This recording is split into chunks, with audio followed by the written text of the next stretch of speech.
Good morning, everyone. Good morning, Rabbi. We're learning Mishnah Yisukah, Parakeh, Chapter 5, Mishnah Zayin, Mishnah 7. Okay. Now, the previous Mishnah discussed how on Yantif, all the Kohanim of all the Mishmaras, of all the groupings of the Kohanim, have the right to be able to offer the sacrifices that are specific to the holiday. Now we talk about dividing up the sacrifices. The sacrifices are offered, and then there are parts that are divided up amongst the Kohanim. Typically, if it's your mishmar, if it's the mishmar whose turn it is to serve that week, would get those portions. But now that it's Yantif and everybody's there, we're going to see that everybody has the right to that. So now, Mishnah Zayin. B'shleish ha'prakim b'shana. 3 times a year. Guess which 3 times? Pesach, Shavuos, and Sukkot. Okay? Hayukala mishmar Shabbos. All the groups of Kohanim were equal, were the same. With that which the Torah said should be offered on the holidays. Meaning, whatever were the karbanos specific to the holidays, that parts of it were given to the Kohanim, all the groups of the Kohanim would get it. Now, it's not like during Yantif, there wasn't a specific group that was assigned to that week. There was. And as we're going to see, that group took care of the things that are always brought, the things that aren't specific to Yantif. And they would get those, and whatever is supposed to go to the Kohanim, they would get. But here we're talking about the karbanos that are specific to Yantif, specific to the holiday. And there we say that those parts that are specifically to those karbanos that are divided amongst the Kohanim, they go to all the Kohanim. So now, when it says that they are equal to the Emurei Harigalim, to the sacrifices mentioned regarding the Yom Tovim, what are we referring to exactly? So the Bartanura says referring to is Kagain. Every individual is obligated to bring a carbon shlamim, shalmei chagiga, carbon chagiga, a shlamim. It's a peace offering. That means it's parts of it are offered, parts of it the Kohanim get, parts of it the owners eat, and each person was obligated to bring this carbon shlamim. Every individual had to bring that carbon on Pesach, Shavuos, and Sukkot. So there is a part of a shlamim, there's a part of a carbon shlamim that goes to the Kohanim, and that is the chazah v'shoik, the breast and the right forearm. That automatically is supposed to go to the Kohanim. On Yantif, they all divided up. Now, also, and we're talking about Olos burnt offering, where the hides are divided up amongst the Kohanim. Everything's burnt, but the hides are given to the Kohanim. So whatever burnt offerings are specific to Yantif and go to the Kohanim, they will divide up amongst all the Kohanim. Okay. Uvechiluk lechem apanim, the Mishnah continues. Uvechiluk lechem apanim. So too, they're all going to be the same when it comes to dividing up the lechem apanim. Now, the lechem apanim was a special bread that was baked in a specific shape, and it was put on the shulchan, on the table that was in the Beis HaMikdash. The bread was changed every week. On Shabbos, the new breads were put on, the old breads were taken off. The old breads were divided up amongst the group of Kohanim that were first. Basically, it was divided up amongst 2 groups of Kohanim because that's when the change of the guard took place. You had the previous week's group ended there. The new group was coming in then, and they would divide up the lechem apanim, the old lechem apanim, the old bread from last week, which miraculously stayed fresh a whole week. That was divided up amongst both those groups. Now that happened on Shabbos. If Shabbos falls out on Yantif, and all the Kohanim are there, they all divided up. So even though the lechem apanim is not specific to Yantif, right? The examples we said, the karbanos, the sacrifice mentioned before, they're divided up equally, are the ones that are specific to the Yantif. They're special for the Yantif. Lechem apanim is every Shabbos. It's not special to Yantif, but lechem apanim is the exception. It's the exception that even though it's not specific to Yantif, it will be divided up equally amongst the Kohanim. And that's based on a pasuk, based on a verse in the Torah. Okay, now, Ba'atzeres, on Shavuos. Right, Atzeres is what the Mishnah calls Shavuos. Now on Shavuos, if let's say Shavuos is on Shabbos, then you've got the lechem apanim divide up. You also have 2 other breads divide up. Because on Shavuos, there was a special carbon called the Shtei HaLechem, the 2 loaves. And they were actually chametz. all year round, in the times of Beis HaMikdash, you had a lot of matzah. It was not chametz. Menachas, meal offerings, were the rule. There were some exceptions, but the rule is a mincha is matzah. Doesn't look like our matzah, but it's matzah.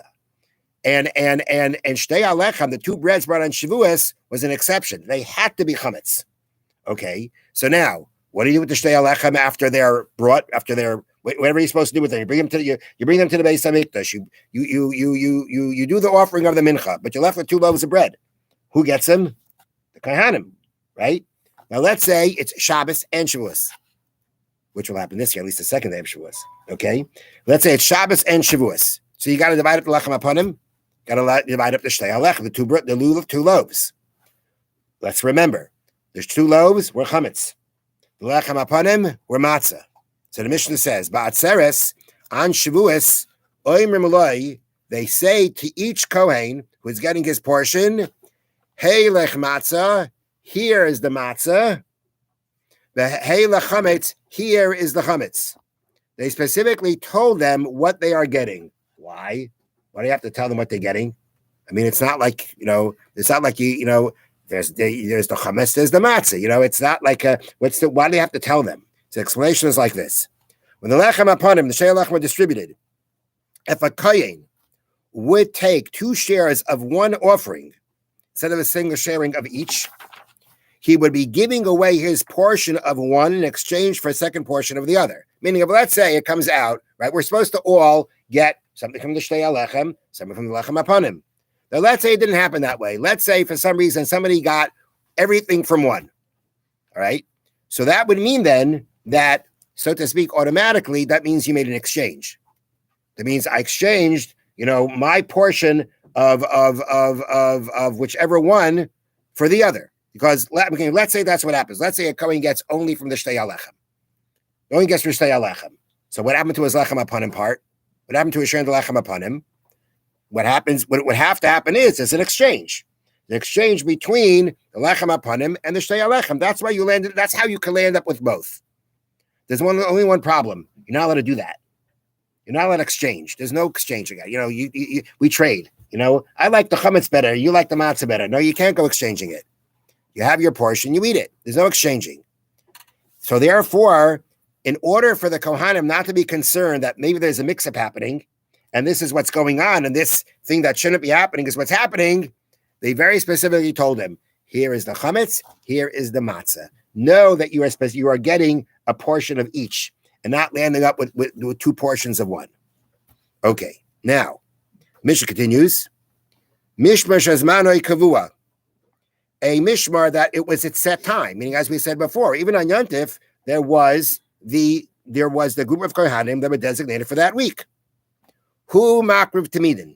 That mishmar offers the morning daily sacrifices, right? The same way every day, whether it's weekday, Shabbos, Yontif, there's the carbon tamid. There's a daily sacrifice, one in the morning, one in the evening. So being that is not specific to the Yontif, as it's not about the Yontif, it's something that's done daily. Therefore, the group that's designated for that week, that group offers it to tamidin. Nedarim and nedavos. Nedarim and nedavos they translate as vow offerings and involuntary offerings. And what that means is like this: they're not really that much different. I mean, they are very different. Why one's called a vow, one's called a voluntary. Okay, I mean that's just why exactly it's called that designated differently. I mean, they need a different designation. Why one is called nadav, which means voluntary, not exactly sure. But the difference is like this. If you voluntarily decide to bring a carbon, you have no obligation, but you're voluntarily, you want to bring a carbon, it's definitely a mitzvah to do. There's 2 ways you can do it. You can say, for instance, a person could say, Harei olai, it's upon me to bring, let's say, an ola. He says, Harei olai ola, it's upon me to bring an ola. That means you took upon yourself an obligation. What are you going to do next? You're going to go over to an animal, designate it for the animal that you're going to fulfill your obligation with, and offer it. And what happens if you lost that animal? That animal that you designated was lost. What would you have to do then?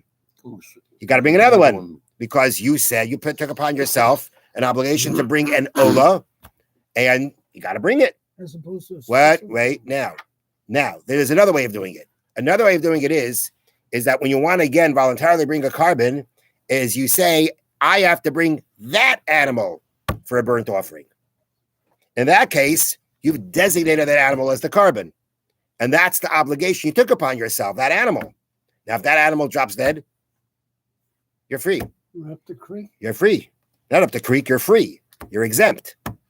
There's nothing more to do. You had the whole obligation you took upon yourself was on that animal. So if that animal dies, that's it. That's the difference between a neder and a nedava. Nedarim that they call vow offerings means you took it upon yourself to bring a carbon. And the nedava means when you took upon yourself to bring that specific animal. Now, those animals are brought all year round, right? And they're going to be brought. Now they're not going to be brought on Yontif itself. They'll be brought on Chalamayid. Who offers those animals? The Mishmar, the group that's designated for that week. Usha'ar Kabanas Tzibur, and other communal sacrifices that will take place again over Yontif. Who is going to offer it? What's going to offer it is going to be not all the Kehanim. It's for the group that is designated for that week. Some other Kayan comes in and says, he wants to do it. They can tell him, Shalom, go away. This is our week. It's our mitzvah. We do it. Now, what are we referring to? We already spoke about the Tamid. We already talked about the daily sacrifices. When we say, and the other communal sacrifices, what are we referring to? So referring to the following. Let me read to you from the notes. These public offerings include Par Helem Davar Shel Tzibur, which means the bull for the mistaken transgression of the community. If the Sanhedrin mistakenly ruled that an act punishable by karis, by being cut off, is permitted and most of the people relying on the court's decision committed that act, the Sanhedrin, for some reason or other, made a big mistake. They permitted an act that is so forbidden that it would carry the punishment of karis, of being cut off. But they somehow or another rendered a decision, it's permissible. And based on that decision, most of the Klal Yisrael followed it. And then they realized, oops, we made a mistake. The halacha is there's a special carbon that has to be brought to atone for everyone. That's called Par Helem Davar Shel Tzibur, the cow of the mistake of the community. That's a carbon tzibur. That's a communal sacrifice. If that would end up being brought over Yontif, which would be Chalamayid, the halacha would be that it's the mishmar of that week, the group that's designated for that week, that brings it. Then you have another example that's similar but specific to idol worship. Then you have Seir Avodah Zarah. You have the goat of Avodah Zarah. That means if the act in question, that again carries a punishment of karis, and the Sanhedrin said you could do it, and was one of idol worship, that was what they made the mistake about. A bull is brought as an olah offering, and a he-goat as a chatas offering. Meaning you got to bring more. You bring what's brought for if it was done for for other sins, plus you have to bring a goat. These are two examples of communal sacrifices that we would say if they were brought over Sukkot, over Pesach, the halacha would be that it's the group of that week that brings it. Another public offering brought on a festival, but not related to the festival, is the Musar offering of Shabbos. Right? If Shabbos comes out during the Yontif, you got to bring a carbon musaf of Shabbos. That's not about Yontif. That's about Shabbos. That again, that is specific to the group for that week. And one more thing, umakra v'sakoil. So the way the Mishnah reads is the Mishra, the group that its time is set for that week. They bring the daily offerings. They bring the voluntary offerings. They bring other communal sacrifices. Umakra v'sakoil, and it offers everything. What's that coming to include? What are those words coming to include? So they explain here, with these words, the Mishnah includes what's called Kates HaMizbeach. When no offerings are being burned on the Mizbeach, on the altar, Ola offerings purchased with public money were burned there so that the altar would not be inactive. Meaning, if it comes out that nobody's bringing karbanis and the Mizbeach is idle, they had a special fund that they took money from to buy an animal to bring as a burnt offering specifically to keep the altar busy. That is considered a communal bringing, a communal sacrifice. And if that happens over Yontif, then it's going to be, and again, I believe that when it would happen on Chalamayid, it's going to be the group for that week that's going to bring it. Okay. But if let's say we're talking about the Musaf carbonate, the Musaf carbonus of Yontif, then again, that everyone has a right to go in and bring that. We had that before. Okay, last part of the Mishnah. Going back to the Lechem Apanim, right? We spoke about that if Shabbos falls out on Yontif, all the groups of Kohanim divide up the Lechem Apanim. There could be another circumstance where that would happen. Yom Tov Asamach l'Shabbos. Let's say you have Yom Tiv right next to Shabbos. Bein Milafaneha, where the Yom Tiv is going to be before Shabbos, which would mean, let's say Yom Tiv fell out on Friday, and the next day was Shabbos. Bein La'achareha, or let's say it was Shabbos, and then Sunday was Yom Tiv. So whether let's say Yom Tiv falls out on Friday, or falls out on Sunday. Bein Milafaneha, Bein La'achareha, whether before it or after it. Hayuchala Mishmarei Shabbos Bechilak Lechem Apanim. Then too, all the groups of the Kohanim were equal when it came to dividing up the Lechem Apanim of that Shabbos. Now that Shabbos is in Yontif. It's either before Yontif or after Yontif. Nonetheless, even though it wasn't a Shabbos during Yontif, all the Kohanim all the groups of Kohanim that were present were divided up. Why? Because if it comes out that, let's say, Yontif comes out on Friday, right? Yontif comes out on Friday. So when Yontif ends, what are the Kohanim supposed to do? They have to stay. They can't go anywhere. They're still there. Let's say Yontif falls out on Sunday. Okay, can't travel on Shabbos. That means you got to come Friday. So in a situation where all the Kohanim anyway had to be there, that Shabbos, it was divided amongst everyone. So even though it wasn't a Shabbos as part of Yontif, but being it was a Shabbos when all the Kohanim needed to be present, because they didn't really have an option, then the Chachamim said that all the groups of the Kohanim get a part in every group, all the Kohanim of every group get a part of the Lechem Apanim of the bread that was divided up on every Shabbos. Have a wonderful day. The Tvach Shvat Tov. How much would they get? Like a crumb.